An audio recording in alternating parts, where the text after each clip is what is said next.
नाज़ीम मंछर में रात का पोइ सेमट जे 8 यूनियन काउंसिलन जे 600 का मथे ॻोठनि मां बि पाणी लहण शुरू थी वियो आहे। उन हवाले सां वीडियो लिंक ते मौजूद आहे धरती टीवी 7 जो रिपोर्टर रियाज़ हुसैन जमाली। जी रियाज़, आगाह कजो।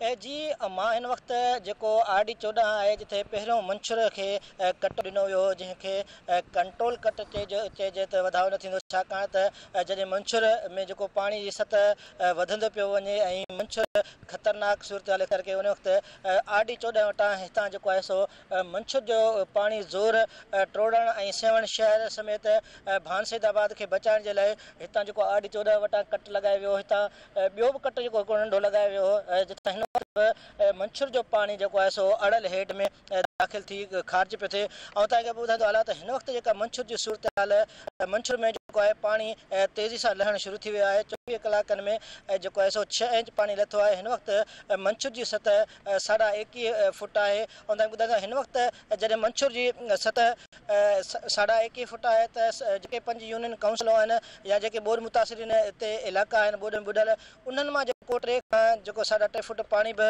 लहणु शुरू थी वियो आहे। ओवरऑल सूरत हाल इहा आहे त इरिगेशन इंतिज़ामिया इहो ॿुधायो आहे त हिन वक़्तु तक़रीबन मंछर मां जेको पाणी ख़ारिज थिए पियो 1,75,000 क्यूसिक मुख़्तलिफ़ जॻह तां जेको सिंधु दरिया में मंछर जो जेको ख़ारिज पियो थिए। हिकु त जेको RD 14 आहे, उनखां पोइ जेको आहे LS बंदि आहे, उनखां पोइ जेको आहे दानिस्तार रेगुलेटर समेत जेके बि कट ॾिना विया मंछर उन्हनि जो मां तेज़ी सां जेको सो पाणी हिन वक़्तु सो सिंधु दरिया में ख़ारिज पियो थिए। ऐं सिंधु दरिया जी तव्हांखे सूरत हाल ॿुधायां त जेका हेठां दर्जे वारी ॿोॾि उहा बि ख़तमु थियणु शुरू थी वई आहे। मंछर जो पाणी तेज़ी सां जेको आहे सो मंछर में बि दाख़िल थिए ऐं तेज़ी सां पाणी लहण खां पोइ हितां जेके इलाइक़े वासी आहिनि हल्के जे उन्हनि जे चहिरनि ते मुड़कूं मोड़णु शुरू थी वियूं आहिनि। ऐं तव्हांखे ॿुधाईंदो हलां त रेलवे ट्रैक जेको काफ़ी जॻहनि ते ॿुॾल हुई उहा या जेको इंडस हाईवे आहे सेवण खां वठी भान ताईं मुख़्तलिफ़ जॻह ते जेको उन पाणी में ॿुॾल हुयो उहो बि काफ़ी जॻहनि तां जेको आहे सो उतां पाणी हटी चुको आहे। इंडस हाईवे क्लियर थी वियो आहे।